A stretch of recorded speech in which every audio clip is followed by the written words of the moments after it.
Yo.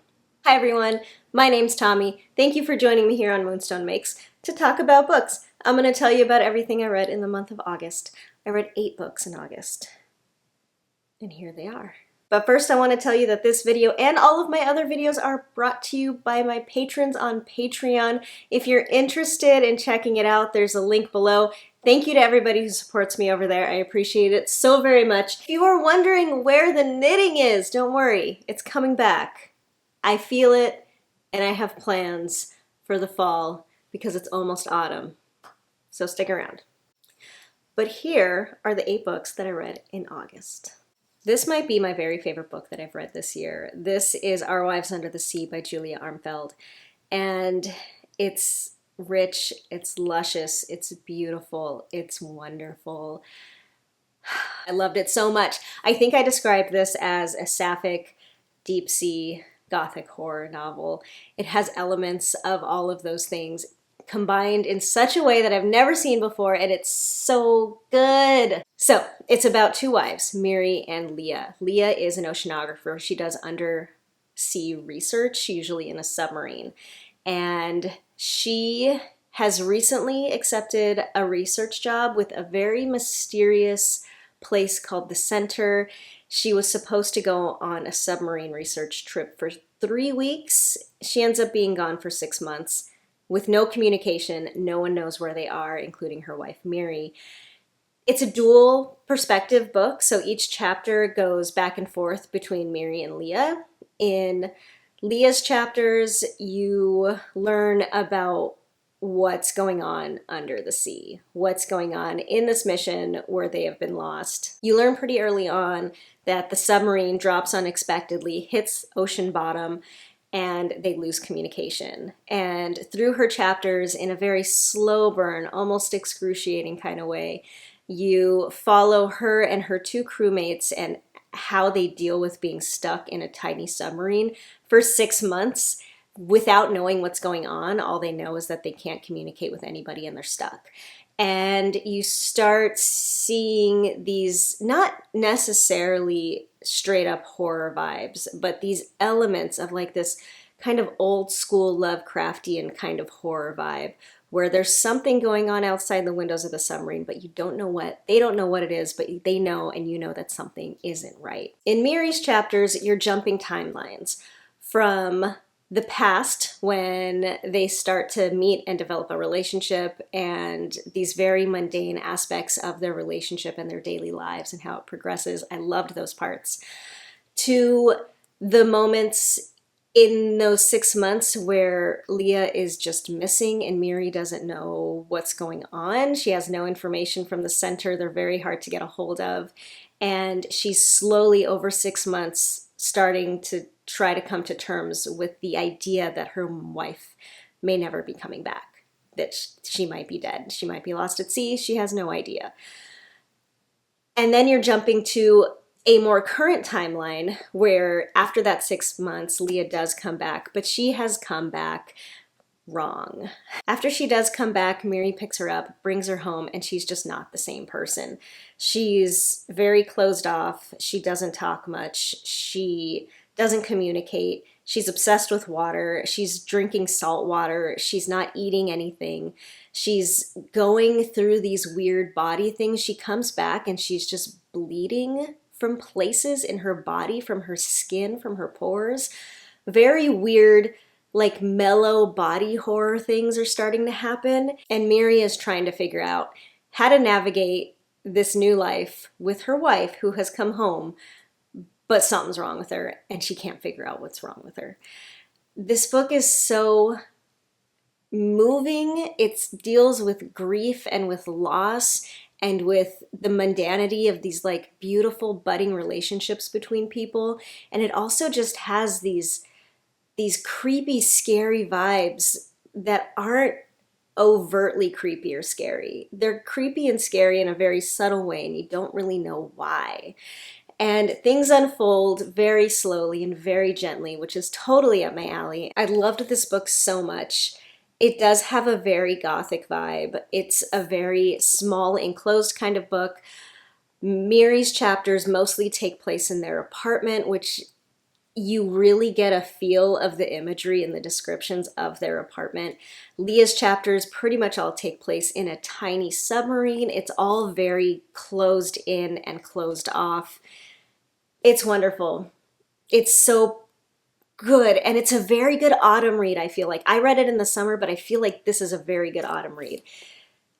It's got dark vibes. It's beautiful and haunting, and I loved it so much. This, if there's anything on my list from today, I would say read this. It's so good. The next book I read, I listened on audiobook to Fifth Sun, A New History of the Aztecs by Camilla Townsend. This is exactly what it sounds like. It's a nonfiction book about Aztec history, but as told through a different lens than we, as a culture, have pretty much previously defined Aztec history. So what Camilla Townsend has tried to do in this book is tell the Mexica history, the Aztec history, through the lens of their own texts and records, rather than through the lens of the Spanish and their histories and their records of the Aztec people. So you're getting a lot of stories from original sources.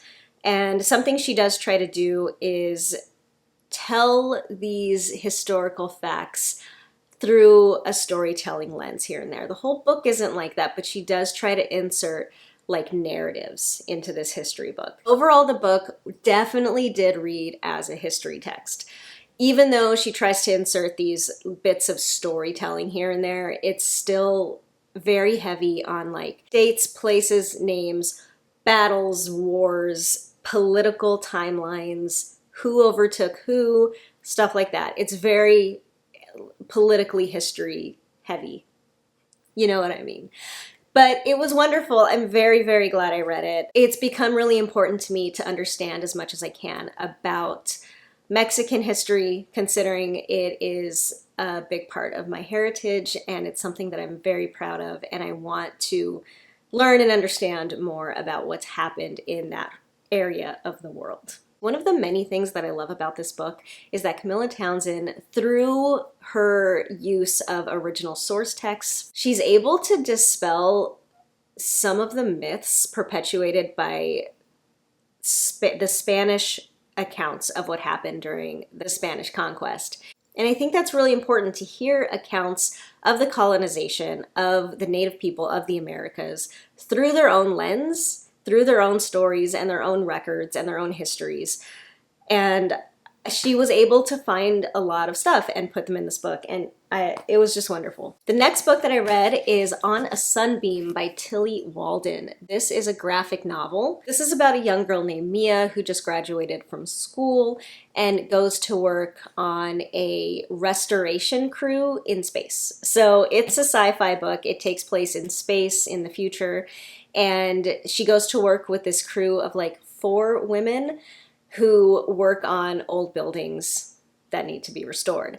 And essentially it's a book about love and found family, and you're following this girl Mia and what she's doing on this crew and what she's trying to do in her life and figure out with her life. And it's flashing back to her days in school, to her first love, and what happened with that, and what is going to happen in the future in terms of Mia and the girl that she loves. This is a very cool book. It's heavy on relationships and family and what you do for each other and the sacrifices we make for our loved ones. The art style in here is nice. It's not like my favorite, but the colors in here are pretty amazing. There are definitely different color palettes that stay consistent from page to page, which I think is really cool. It's a story of young sapphic love in space, and it was quite cute and engaging and pretty, and I really enjoyed it. Now we've got Joan Didion's Slouching Toward Bethlehem. This is a short form work collection by like the queen of journalism, of California 1960s journalism, I would say. This is a very California book, which is one of the reasons why I really wanted to read it, because I'm from California, I live in California, and I Love California. And another reason why I wanted to read this is because I once saw a Vogue interview on YouTube with David Rose. What is his real name? Dan Levy. So I saw an interview with Dan Levy, and the interviewer asked him, I think, what his favorite author was, and he just said Joan Didion without like a heartbeat in between. And I had never heard of Joan Didion, and so ever since I saw that interview, I wanted to read her. And so those are the two reasons why I read this book. It's pretty engaging if you're into short form nonfiction. This book is full of journalistic pieces that were published in the 60s, essays, and that's pretty much it. Yeah, journalistic pieces and essays. It's split up into 3 sections. The first section is all journalism stuff straight out of like magazines and newspapers that she wrote about specific events that were happening in California at the time.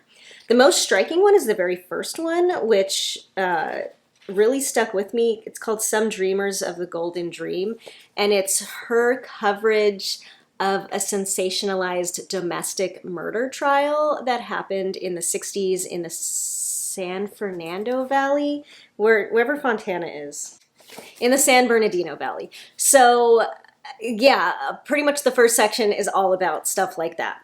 And the second section is mostly essays on bigger themes. My favorite one is the first essay in that section about journaling and why she journals and why she keeps accounts of things, of random things from day to day. I found that one really inspiring. It is called On Keeping a Notebook. I really liked that one. The last section is very place-based pieces about different parts of California, very specifically.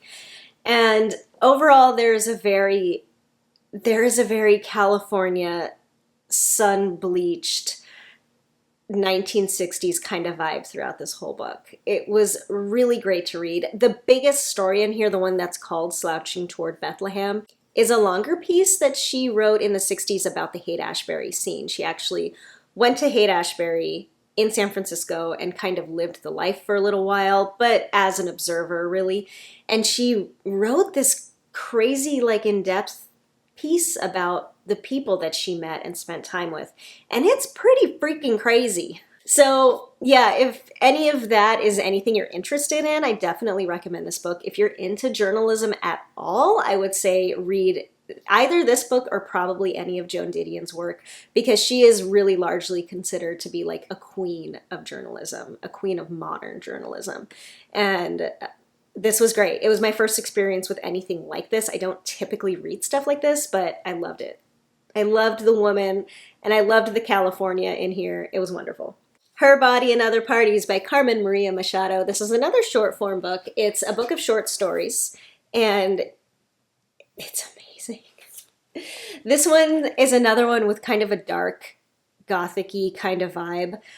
The stories in here are all very intensely feminist, and they're all very based in very dark, urgent, horror kind of existences vibes. There's weird in here. There's like fairy tale-esque fantasy in here.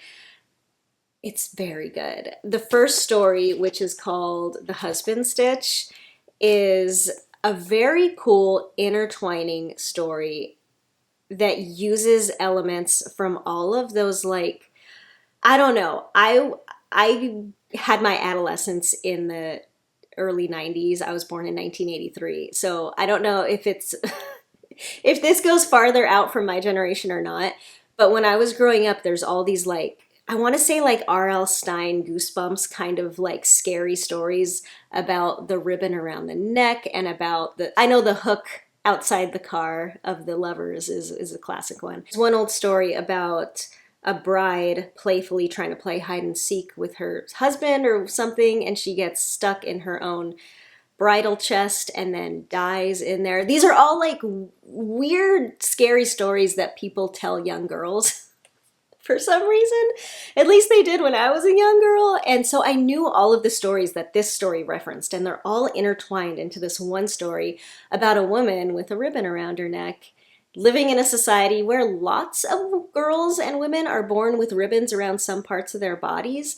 And it's about her falling in love with a man and them getting married, but how their relationship kind of manifests all of these weird, scary stories that young girls are told in very weird, fantastical ways. My favorite story in here is called The Inventory, which is a dystopian kind of end of days story where the end of the world timeline is told through chronological accounts of the author's lovers. It's beautiful. It's so good. It's like, it takes everything I love about that kind of stuff. It's dystopian fiction. It's very sexy. It's weird. I don't know. I guess those are the three things I like. But it's so good. Most of the stories in this book are told in a really unique way that I've never encountered before. She plays with narrative a lot in these stories. She plays with structure in a way that I've never seen before.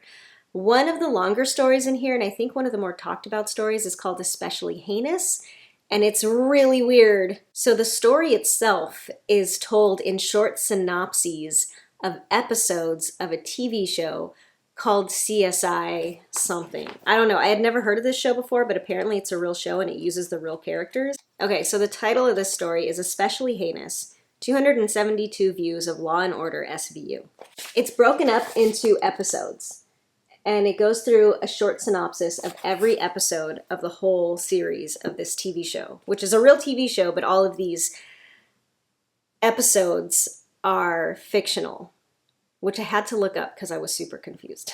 And it takes you through just this complete fever dream of a narrative broken up into these episodic descriptions. It's very weird and it's very cool, and it made me feel crazy reading that story. So if you're into angsty kind of sometimes body horror feminism that's really good and really poignant and is really, really gripping and pretty and beautiful and sexualized, I recommend this book. It's wonderful. This is like my other favorite book that I've read so far this year. This definitely competes with Our Wives Under the Sea as like some of the best writing I've read. This one really hit home for me. It's called Chouette by Claire Oshetsky. This is another debut novel. Our Wives Under the Sea was also a debut novel. And this one is also a very weird book. So this is told in, I want to say, the style of a fairy tale. It's about motherhood and it's about love and passion. It is about a woman named Tiny, and she becomes pregnant by her owl lover and has an owl baby. This book takes place in the real world. Everything about this book is realistic. This woman, Tiny, is married. She has a husband. They live in a house. She's a concert violinist. And the only unreal thing in it is the fact that she takes an owl lover on the side and she becomes pregnant with an owl baby. As soon as she knows she's pregnant, she knows it's an owl baby. She's very clear to her husband that she had an owl lover and it's an owl baby that they're gonna have. And her husband just dismisses her as being crazy. She eventually has the baby and it is an owl baby. And one of the things that I love so much about this book is that even though everything in it is realistic, the author just presents the owl baby as a fact of the real world, and it's not necessarily questioned by anybody. Once the baby is born and it is an owl baby, it's described as an owl baby. It does owl things. It eats living animals. It hunts. It goes for blood when it feels like it needs to. It's just, the husband sees that it is in fact an owl baby, and it's just a fact. He has an owl baby, and it's not something that he's happy about. It's something that he's absolutely devastated about, and he tries to fix it. He tries to bombard his wife and his owl baby with these medical treatments that are going to fix her and make her normal. And that's part of the theme of this book, is trying to take this baby who, to her mother, to Tiny, is perfectly normal and fine and perfect. This baby, unlike all of the other babies, who she refers to as dog babies and dog children and dog people, are the normal people. Her baby needs certain things that other babies don't need.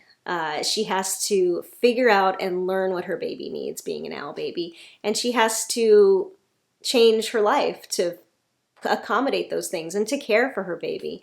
And at first, she's really apprehensive about becoming a mother. It's not something she saw for herself, but when it happens, she is scared. But then she has the baby and she really falls in love with her owl baby, and she does everything she needs to do to keep her safe. And she names her Chouette, and everybody misnames her and calls her Charlotte, except for her mom, who calls her by her real name, which is Chouette. This is another pretty feminist book that has really, really dark tones, and it's just it so well represents so many of the ideas behind motherhood in a very visceral way, in a very poetic and pretty, but really ugly and kind of bloody kind of way. It's so wonderful. While reading this book, there's a lot of tension between two different points of view, two different perspectives. There's a lot of verses. I found that reading this book, I found a lot of wild versus tame, and what a person is and who they are versus what is normal to be and what they should be, and a lot of battling between those two, between Tiny and her owl baby being the wild, being who you are, and self-acceptance and love, versus everybody else, the dad and his family, being what a person should be and trying to change who you really are, and kind of the antithesis of love. It's about normalcy versus non-normalcy, and it's wonderful. It's a very weird book. The narrative is very meandering, but it's very beautiful. It's very easy to read, and I enjoyed reading every single page of this. I flew through it. I just loved it. The intensity and the bond in this book is just so wonderful. Like I said before, it captures so many aspects of motherhood so well, including the newborn days. She takes the newborn haze and really writes it well through the lens of an owl mother. I loved this book. It took something as everyday normal as motherhood and really brought this weird power to it, and just used it as a device in such an interesting way to tell a beautiful story. This is another really good one. I really liked it a lot. And then I listened to Olga Dies Dreaming by Xochitl Gonzalez. This was a wonderful book. It read easy breezy, like a contemporary fiction, I want to say maybe a romance comedy would read, but it took on such heavy themes and subject matters, and it was wonderful. It's about Olga, who's a Puerto Rican American living in New York. She's super successful. She runs a wedding party planning business. It's her own business, and she's just crazy successful. Her mother's a Puerto Rican revolutionary leader who abandoned her and her brother when they were young to go be a revolutionary leader. But she continues her ties with her kids by sending them letters throughout their lives, berating them for who they are and how they're not good enough and stuff like that. Her brother Pietro is a closeted gay man. He's in government office. He pushes really hard for attention being given to Puerto Rico as a part of America, also his hometown. This book is a romance. It's a modern romance about this woman, Olga, and she's living her life and she's doing it really good and she's very successful, and she meets a man who she falls in love with. It's a romance story between them. It's very funny, and it's written in this really easy to read, very casual way. There's mild sex in it, there's mild cursing in it, and it's all very fun to read in that way. Like I said, it reads as very much like a contemporary rom-com. It moves, it's fun, it's snappy, but it's also very political, which I felt really rounded out the casual, fun nature of the book, and it talks a lot about Puerto Rico and the American government's treatment of Puerto Rico and people who live there. It deals a lot with prejudice in terms of race, nationality, gender, homophobia. It's everything I love set in this setting of super fun, casual, snappy writing style, which I'm not typically into, but when it's made into this, I loved. So yeah, I mean, it's very plot driven too, and I'm not going to go into the whole plot of it, but it's essentially Olga and her family and her boyfriend and her mom and Puerto Rico. And it's just wonderful. It's fun. It's fast moving. It's gripping. It's a beautiful book. I definitely recommend that one. And that's another debut novel. Lots of really good debut novels this last month. Now, the last thing I read is like the only thing that was a really bad disappointment for me. I had so many good reads this month until this one. This is the last thing I read. And this is Scattered All Over the Earth by Yoko Tawada. It was translated from Japanese by Margaret Mitsutani. Mostly I loved this book. I loved the first half of it until it started getting into stuff that I did not like, and it killed it for me. So this is a gentle dystopian sci-fi. It's set in Earth's future. It's centered around 4 or 5 characters. Each chapter is from the point of view of a different character. All of these characters are meeting each other for the first time one by one. So you start out with one single character, and then the next chapter is a different character, and it's them meeting. And then they kind of pick up people from chapter to chapter to join their little group. Essentially what they're trying to do is they're trying to find someone who speaks Japanese. So this mostly takes place in Denmark and Germany. And it starts out with one single character, Newt. He's Danish. And he's a linguist. And he meets the next character, who's Haruko, and she is a girl who is stranded in Denmark because Japan, which is where she's from, has disappeared. She thinks it's disappeared. Somehow, kind of, there's rumors about it, but I don't think anybody really knows for sure if it's gone, but we think it's gone. And I think it's all very mysterious, but I think it's like climate change, rising sea waters, Japan is gone kind of thing. And so she's stuck in Denmark, she's stuck in Europe, and she is trying to find somebody who speaks Japanese. She has made up her own language to be able to communicate with the people around her called Panska. It's a pan-Scandinavian language. It's like all the Scandinavian languages mashed up into one, and she sounds very choppy when she speaks it, but it's her own homemade language and she can communicate with it. Our first character, the linguist, is very intrigued by her and her made-up language, so they become very, very close. And then they go to Germany, they go to Trier, to the Roman ruins. I think that's how you say it. I don't know, maybe I said it wrong. But they pick up Akash, who is an Indian trans woman, and then they pick up 2 other characters. Essentially, they're all trying to help Haruko find somebody else who speaks her home language because she can't find any other Japanese people. They are gone. And this book is a slow burn. There's a lot of conversations in here about linguistics, about language. It's very interesting too because it was translated from Japanese. So in this book, people are speaking different languages. They're speaking Dutch, they're speaking Panska, they're speaking Japanese, they're speaking English and German, and they're all like thinking, they all like have these thought processes about the language that they're speaking with their friends as they're speaking it. Like, this word sounds like this, so I wonder if it's related to this kind of thing. They all have these these very linguistic-based thought processes. And it's interesting because it was translated. So that really like piques this like part of my brain that just makes it feel a little bit meta to me in terms of the language and the linguistics in this book.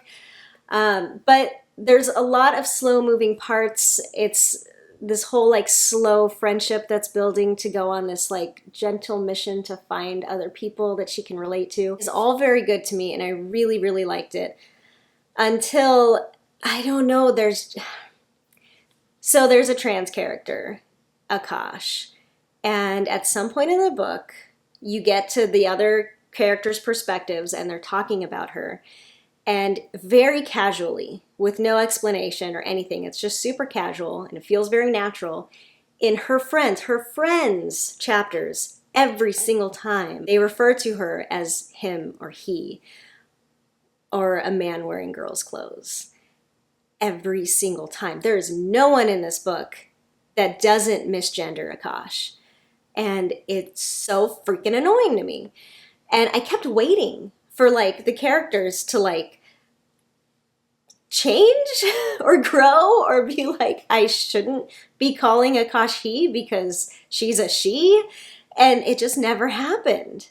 It was just so casual and so normal for every single one of her friends to misgender her.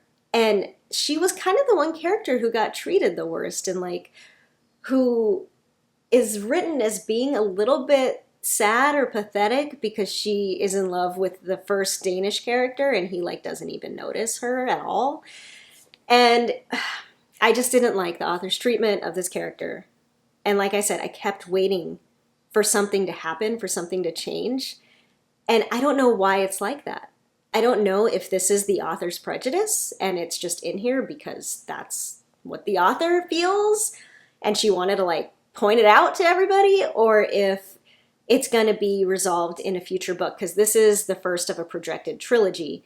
And like, does it get addressed later? There's like no inkling, no foreshadowing of it. I don't know. It killed it for me. It totally killed this book for me. I don't know why it's there. It's totally unnecessary. And I just don't get why it's there. It made me mad. It made me really mad. I ended up giving it 2 stars just because I loved it so much up until this like single element just totally broke it for me.